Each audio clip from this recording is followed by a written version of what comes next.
Roche 454 sequencing appeared on the market in 2005 using pyrosequencing technique, which is based on the detection of pyrophosphate released after each nucleotide incorporation in the new synthetic DNA strand.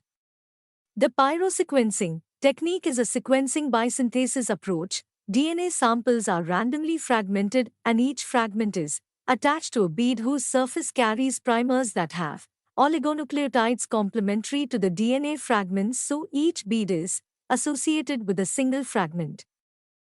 Then, each bead is isolated and amplified using PCR emulsion, which produces about 1 million copies of each DNA fragment on the surface of the bead.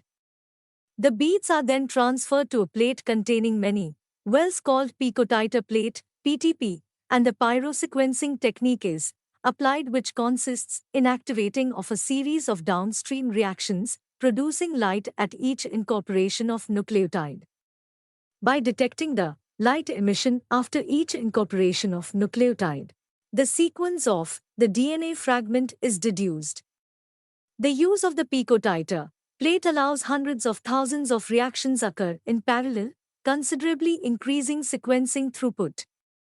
The latest instrument launched by Roche 454 called GS-FLX Plus that generates reads with lengths of up to 1000 BP and can produce till the 1 million reads per run.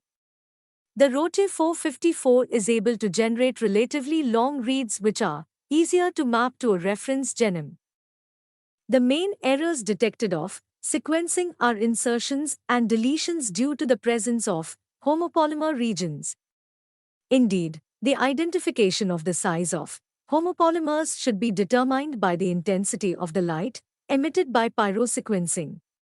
Signals with too high or too low intensity lead to under or overestimation of the number of nucleotides, which causes errors of nucleotides identification.